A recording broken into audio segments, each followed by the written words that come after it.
Shalom, selamat pagi anak-anak MIS. Hari ini kita masih dalam subtema 2 ya nak, yaitu perpindahan kalor di sekitar kita.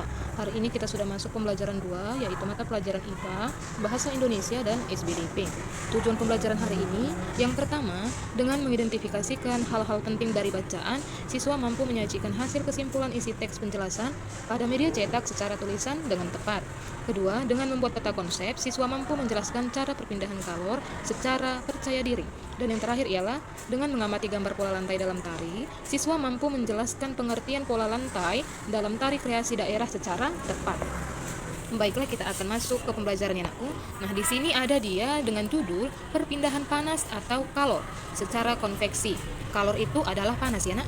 Kalau kemarin kita belajar konduksi, maka hari ini kita belajar konveksi anakku. Apa itu konveksi? Perpindahan secara konveksi dapat diumpamakan dengan kegiatan memindahkan setumpuk buku dari satu tempat ke tempat lain, seperti yang ada di dalam gambar ya nak. Nah, ini adalah gambarnya. Nah, lanjut, yaitu perpindahan kalor secara konveksi, pengertiannya ialah perpindahan yang disertai dengan perpindahan zat perantaranya. Umumnya, peristiwa perpindahan kalor secara konveksi terjadi pada zat cair dan zat gas. Zat yang menerima kalor akan memuai dan menjadi lebih ringan, sehingga akan bergerak ke atas. Saat zat yang lebih ringan tersebut pindah ke atas, molekul zat yang ada di atasnya akan menggantikannya. Nah, di sini ada beberapa gambar, yaitu yang paling bawah, yang warna hijau yang dalam kotak ya. Nah, yang ini anakku, di mana peristiwa konveksi terjadi pada saat merebus air.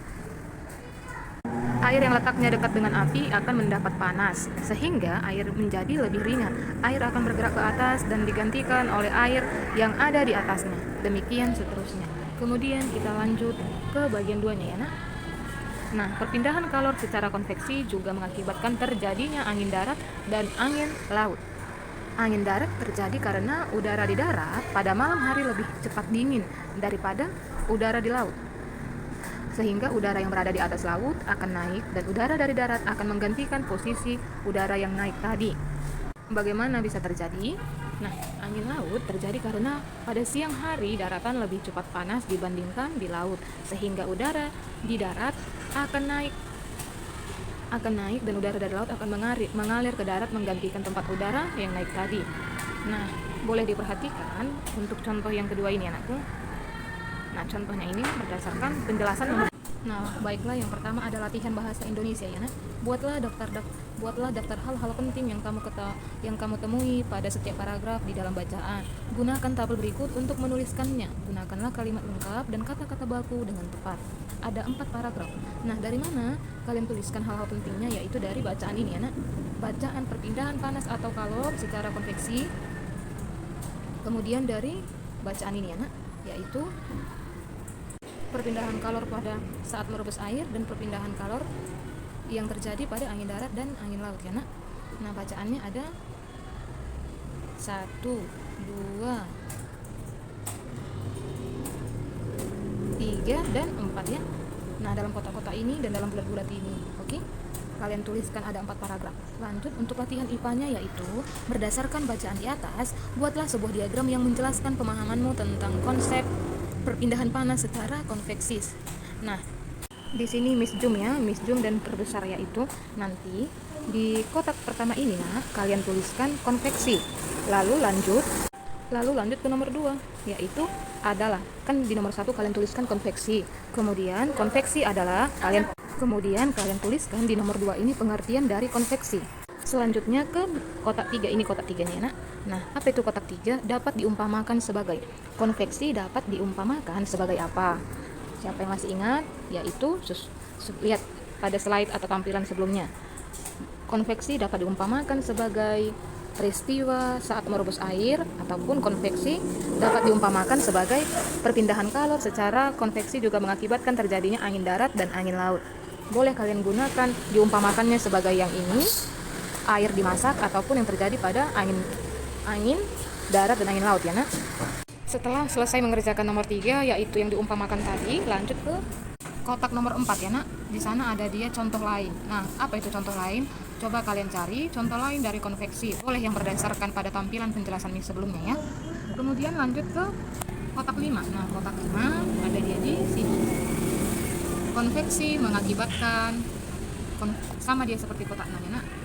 Konveksi mengakibatkan, dan terakhir ialah kotak nomor 7, konveksi pada peristiwa merebus air. Nah, kotak pada nomor 7 itu kalian perhatikan pada slide ini ya, kan dia bilang tadi yaitu konveksi pada saat merebus air.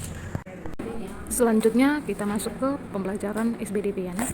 Nah, pembelajaran SBDP hari ini materi kita yaitu pola lantai dalam seni tari. Nah, pola lantai dalam seni tari ada 4. Apa saja kah itu? Dapat kita perhatikan di dalam gambar ya nak.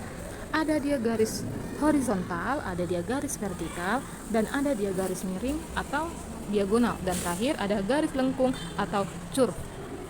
Nah, untuk keempat garis ini, untuk keempat pola lantai dalam seni tari, mari kita simak dan kita baca bersama yang ada dalam kotak merah.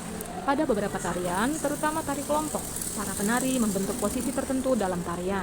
Ada sebuah tari yang jika diamati, posisi penari membuat bentuk atau formasi tertentu. Bentuk atau formasi tertentu yang dibuat penari dalam sebuah tari dinamakan pola lantai. Jadi, pengertian pola lantai ialah bentuk atau formasi yang dibuat penari dalam sebuah tari ya nak. Pola lantai adalah garis yang dilalui penari pada saat melakukan gerak tari. Pola lantai dilakukan baik oleh penari tunggal, berpasangan, ataupun penari kelompok. Jadi pola lantai ini tidak ada patokannya ya, boleh dilakukan secara kelompok, secara tunggal, ataupun berpasangan ya nak. Nah, di bawahnya yaitu pengembangan pola lantai lurus dapat berupa pola lantai zigzag, segitiga, segi 4, dan segi 5. Perhatikan gambar A. Nah, gambar A-nya ya ini yang di bawah ya. Ada zigzag, ada segitiga, ada segi 4, dan segi 5. Selain itu ada lagi yaitu selain garis lurus terdapat juga pola garis lengkung. Pola ini pun dapat dikembangkan menjadi berbagai pola lantai. Pola lantai itu antara lain berupa lingkaran. Nah, ini ya, berupa lingkaran, angka 8, garis lengkung ke depan, dan garis lengkung ke belakang. Baiklah, untuk anak Miss kita lanjut. Nah, di sini ada dia tari jaran kepang, tari bedaya semang. Nah, tari bedaya semang ini berasal dari Yogyakarta ya nak. Pola lantai dalam tari bedaya semang yang sudah tertentu dan mempunyai makna tertentu. Pola lantainya yang digunakan seperti gawang jejer wayang, gawang 3-3, perang, dan kalajengking. Oke, nah kita lanjut ke latihannya nak. Nah, di latihan SBDP ada dia tari Saman Aceh, tari Kapur Siri Bengkulu, hanya 2 ya nak. Nah, ini terdapat di buku SBDP ya nak, tetapi kalian tuliskan di buku ini terdapat latihannya di buku BOS skema 6, tetapi kalian kerjakan di buku tulis latihan SBDP ya nak. Kalian tuliskan nomor 1, tari Saman Aceh. Pola lantai yang digunakan adalah titik-titik. Kemudian kalian gambarkan gambar pola lantai dari tari Saman Acehnya. Lalu nomor 2 sama seperti nomor 1 ya, yaitu nomor 2 tari Kapur Siri dari Bengkulu. Kalian tuliskan pola lantai yang digunakan dan kalian gambarkan pola lantainya juga. Dikerjakan di buku tulis SBDP ya nak. Selamat mengerjakan, Tuhan Yesus memberkati.